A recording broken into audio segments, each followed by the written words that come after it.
Hello Space Fairies. So a lot of you in the comments, can I help you? So when I was doing Fan Art July, a lot of you in the comments were asking things like, what stuff do you use? Like what paints, what brushes, what paper, I guess, etc. And so I thought I'd make a little video explaining all the things that I own. And it's going to be a bit of a clusterfuck because that's exactly how I organise my paint supplies. So let's start with what I paint on, I guess, although that's also quite broad. When I'm doing things like ridiculous portraits, I paint on square canvases, and I actually don't have an example with me. Oh no, I kind of do. These. So these are 30cm by 30cm actual canvases, mounted canvases. So like I used to only paint on canvas board, but that's really hard to put on a wall. So now I do actual proper ones. Fun fact, if you bought a painting anytime between mid-2015 and the beginning of 2016, your painting is on the top of another painting. So I was having a huge money crisis at that time. And Tom, he went to this screening or event, I think, and there were just like, as just decoration, were just loads of like graffitied canvases that were exactly this size. And at the end, they just started taking them down and like putting them in like bin bags, and they were going to throw them out, and he was just like, hey, are you throwing those away? Can I just take them? And they said, sure. So he took like 25 and then immediately gave them to me and said, hey, I realise that these are the exact size and shape that you use for your canvases that you sell. Thought you could save some money on buying canvases. Here you go. So I just had like 25 canvases. So there are 25 people out there in the world with ridiculous portraits who have a secret graffiti painting underneath from a screening. I now do buy my own canvases, and these are all just from like Hobbycraft, or sometimes if I'm feeling a bit cheap I can like bulk order from Amazon, although the dimensions change sometimes, so you might end up with a 30.5cm by 30.5cm canvas. When I was doing Fan Art July, I didn't use acrylic a lot, but Fan Art July was also kind of secretly an excuse to try new techniques, and one of them being watercolour, because I've hated watercolour for the longest time. I always have done. My nan tried to teach me when I was a kid, but I didn't understand, like, I guess like the physics of it really threw me. It's just like, oh, the paint moves after I put it down. So when I'm painting on watercolour, I still don't really understand the difference between hot pressed watercolour paper and cold pressed, apart from maybe the texture. Hot press is what I used most for Fan Art July because that's what I had available. This has got a far more heavier texture, so like I find that when I'm using watercolour the water doesn't spread so much, you can kind of be a bit more precise.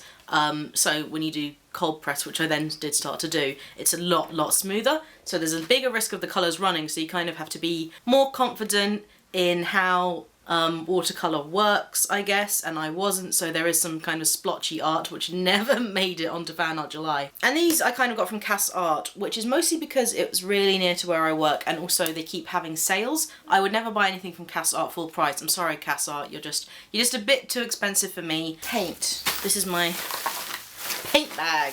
This was given to me by Echo as a makeup bag, and I was just like, no. So what do we have in here? This is just full of glitter. This is just a bag of glitter. Ink cartridges for when I do Inktober. Ooh, paint. So the paints that I always use is literally, it started as a paint set that I was recommended for GCSE art. It was kind of like a basic starters set. It's System 3.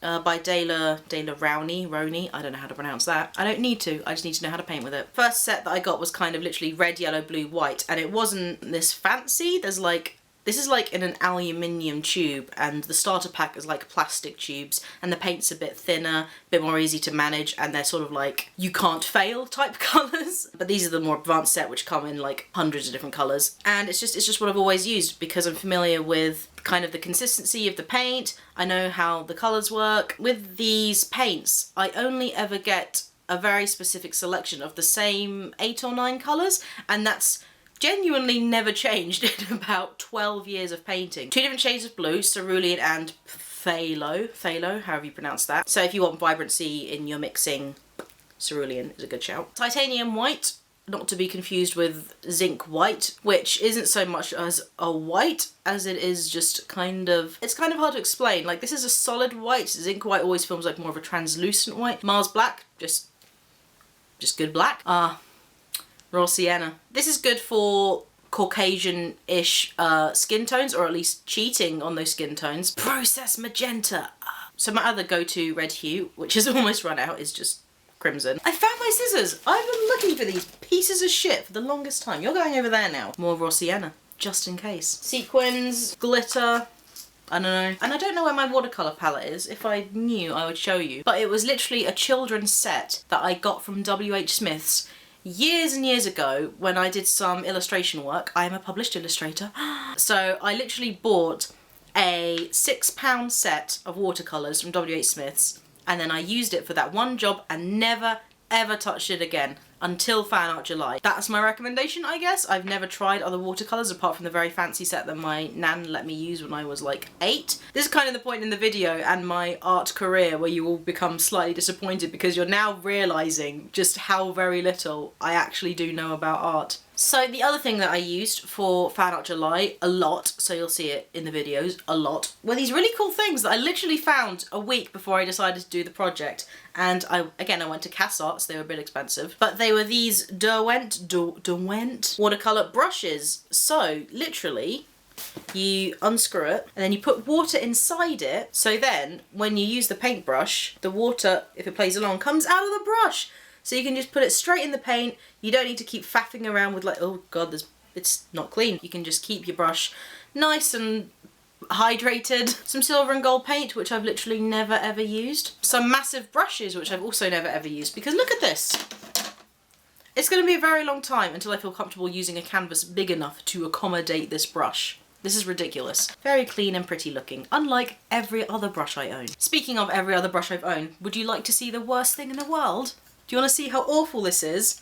Look at this. This used to be this colour, and look how like clogged up they are with paint. This is the worst. This isn't the nice little art haul vid you were hoping for, was it? This is atrocious. This is a crime. And this is my paint pot for now, although I keep all my mugs on a rotation so that they don't feel upset about everything. It was a Christmas present from my family and I love it. And one day, because it is ceramic and that's actually quite easy to get acrylic off of, I will clean it up and then I will rotate in a different mug. And then this can be used for hot chocolate again. I usually only ever get nylon or synthetic brushes simply because I like them. I think I like the feel of them. I think they create a much cleaner texture on the canvas if that's what you're going for. Sometimes it isn't. In a lot of painting, the texture created by the brush strokes is part of the art itself. So you can see with a lot of artists, they like to use, well, oil for a start, but brushwork is just as important as the composition. That's not the case with me. I like everything to be quite smooth. It's almost like I'm trying to create digital art on a canvas. Speaking of digital art, I still do that. In fact, I still prefer it for some things. And when I do that, I use my trusty Bambu Wacom tablet.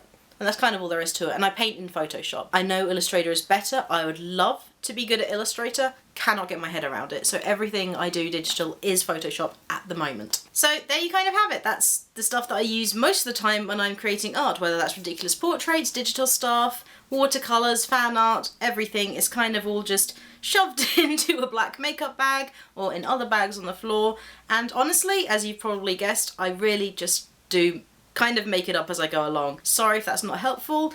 Yay if it is. But for me, art really is just kind of making it up because I'm still learning, I'm still evolving, I'm still taking advice from other amazing artists, and I'm really just trying to figure out what feels comfortable for me, because you're holding your tools a lot as an artist. You're interacting with them a lot, be that the canvas or the paintbrushes or the pen tablet or the tablet itself or a computer. You and whatever it is you're using, you're going to be stuck together for a very long time until you finish your piece. So why not make sure that you're happy and comfortable and confident and just get to know the stuff that you're using. You don't have to go on my recommendations because I didn't really recommend anything. It's just the kind of stuff that I've grown up with. Maybe you've grown up with different stuff, but really there is no right or wrong anything to use when you're creating art, because art is as much about the experience and just having a nice time as it is about the finished piece and the stuff that you're using to create the finished piece. So in short, that's what I use. You absolutely don't have to, and I hope you enjoyed, and if I get anything new, I will let you know. Thanks for watching. Don't forget to like and subscribe and everything else. And just a quick little shout out, I am on Patreon, and if you follow me on Patreon, you are part of the super secret club, so you know all this already, but you get exclusive access to some videos, including Littler Moments, which is like all the clips that I don't put into Little Moments, as well as early access to some videos. Sometimes that's 24 hours before everyone else gets to see it. Sometimes it's a week. It just depends how busy my schedule is. But every supporter is so much appreciated, because it really does help me to just keep making art and keep making other videos and comedy and vlogs and everything else. You might already know about the secret club. Shh, keep stum in the comments if you are, you know what to do. But if you like, you can also be part of the Super Secret Club on Patreon. Or if you'd like to support me in other ways and actually get physical stuff, I also do have an Etsy, that's in the description below, and you can check that out to get your very own ridiculous portrait painted on one of the square canvases that you saw earlier, not that one that's already got a painting on it. And also I just wanted to thank you all for still watching my videos, for watching all of Fan Art July, for your amazing comments, for just talking to me and having great discussions. It's been really cool and I love getting to know you guys, I love hearing from you. Thank you so much. Bye!